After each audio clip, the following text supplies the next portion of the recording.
WCCS 101.1 FM and AM 1160. And Senator Joe Pittman joins us in the studio. You can watch us on Facebook as well. Conversation brought to you by Marcus and Mack, a law firm representing injured people. Senator, good morning. Todd, good morning to you. Good to have you with us here today as we talk about issues of the summer and of the ongoing things going on in Harrisburg. Actually had a caller a couple of moments ago to ask about how the state is going to handle $8 billion set aside in CARES funding from the federal government. And I know that there are a lot of different proposals for what to do with that money. From your perspective and from the state's perspective, what should be done with it? Well, that's a good and important question. And, you know, the key for us to remember, as we've said before, is that these are one-time dollars. And this is an extremely uncertain time. And right now there's a lot of money going a lot of places. For example, Indiana County itself has about $16 million of stimulus funds, as do all of our municipalities. We have some real needs for infrastructure, for broadband development. All of those types of things need to be part of that conversation. But what I was concerned about is spending it too quickly and making sure that it's spent correctly. Because once it's spent, it's gone.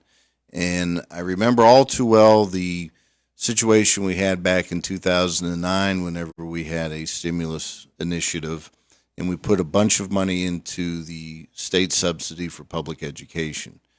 And that then became expected to recur and continue. And it just simply was not possible because, again, it was a one-time allocation. We see now the federal government talking about additional infrastructure investment. I know that those efforts would require match. We've received some information about coal community investments. Those dollars would also require a match. So I think we're well served to be patient with trying to use these dollars in the best way possible. We agreed in a very bipartisan and amicable fashion back in June to spend about $3 billion of those dollars, in addition to the other stimulus allocations that we received, and we continue to hold this $8 billion to try to address other needs. You know, as we're seeing, I mean, this virus continues to come and go now with the Delta variant. Our hospitals are again concerned about ensuring their ability to manage the patient load. And it could well be that we're going to need to use some of those dollars to further support them here in the months ahead. And so I think that's an important reason why we continue to hold some of it while using some of it in a smart fashion.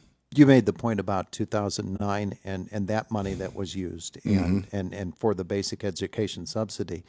The next year when that money was not available to you from the federal government, it was characterized as being a cut in education funding, right. and you have to avoid that perception now because that's not what it is. Well, that's right. And you know, it was not a cut in terms of overall state support, and that's where it becomes difficult when you use one-time money for recurring expenses. You know, it's a pretty basic budgetary concept, but sometimes in government we can lose sight of that. And from my vantage point, it's too important to the taxpayer that we not. Okay. So this summer has been going along. You have been back here in the district, moving about, meeting with people and learning about what they are thinking in terms of the way our government should be acting. What are some of the things that you have heard from people this summer? Well, the overwhelming issues that I have been hearing this summer are issues related to labor force, workforce availability. Employers, I talk to employers daily, sometimes multiple times a day, about the need for a labor force. We are in a very strange situation here. Some believe that the additional unemployment benefit that was provided at the outset of the pandemic has been an incentive for folks to not re-enter the labor force. Those additional benefits will expire September 4th. But I also think there's been another development here in that, you know, we have known prior to COVID that our labor market was very tight as it was. And our demographics, not just here in the region or in the state, but nationally, are aging. And, you know, candidly, we are not continuing to maintain our population base. and that is putting a real strain on the labor force. I believe that COVID has accelerated the older workforce leaving the market sooner than perhaps what they had anticipated. And so I think in a lot of ways, what we're facing now is what we were going to be facing in the years ahead and that we had begun to see before the pandemic started. So that is a very big issue. Unemployment compensation fraud remains something that has just overwhelmed our offices, and also trying to get through the unemployment compensation system to try to get benefits in place that folks have applied for weeks and months ago. Those have been by far and away the overriding issues of concern that I've been hearing over the summer. And obviously then the quest for solutions must go on, and you're looking at various ways that these things might be addressed. Labor market and the size of the people, the group of people available to fill available jobs, they're just not matching up. And as you said, it's actually dwindling on the size of the number of people available to work.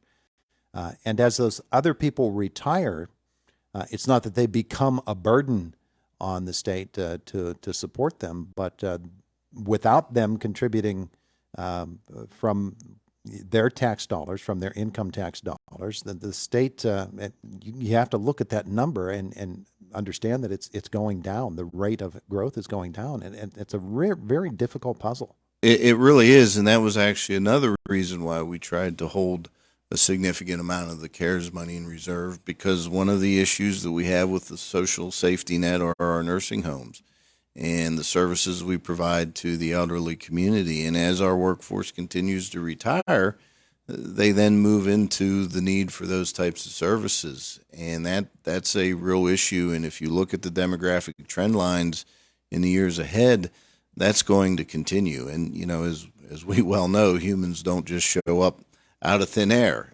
We're not going to be able to correct our demographic problem overnight.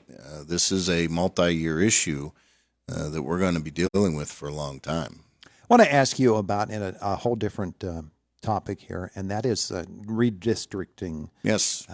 Which from a federal level is one thing that we're going to be tackling here, but also state redistricting as well.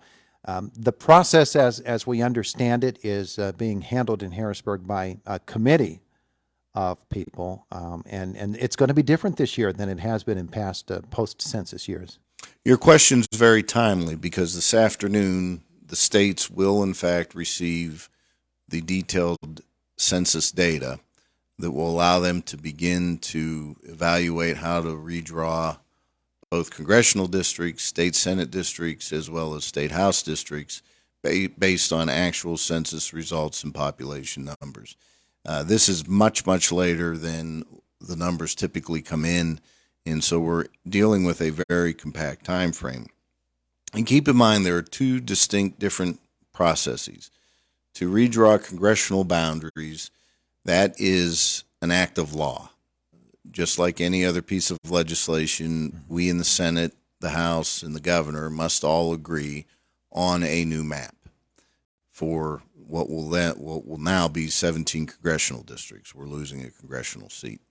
The Legislative Reapportionment Commission, which is a 5-member commission, is what works to redraw the state Senate and state House seats.